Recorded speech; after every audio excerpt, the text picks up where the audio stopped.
ఏమనుకుంటున్నావు? దైవజనుడు అంటే 100 రూపాయలు ఇస్తే పరిగెత్తుకొస్తాడా? సేవ కొరకే కుటుంబాలను వదులుకున్న వాళ్ళు లేరా? సేవ కొరకే ఆస్తిలో తమకొచ్చే వాటారు కాదనుకున్న వాళ్ళు లేరా? సేవ కొరకే చేస్తున్న చిన్నదో పెద్దదో ఉద్యోగాన్ని వదిలిన వారు లేరా?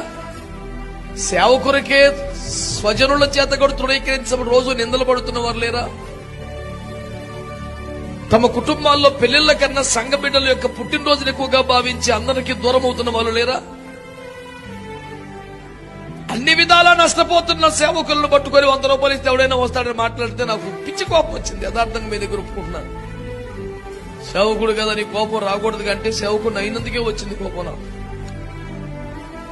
సేవకులను ఆకర్షించే శరీర సంబంధ ప్రయత్నం నాకు అవి చూస్తేనే పిచ్చి కోపం వస్తుంది. మంచి భోజనము కలదు. ఎవడనుకుంటున్నావురా దైవజనుడు అంటే? మంచి భోజనం అనగానే ఆరాటపడి వస్తాడు ఆవిడన్న సేవకుడు. ఏమో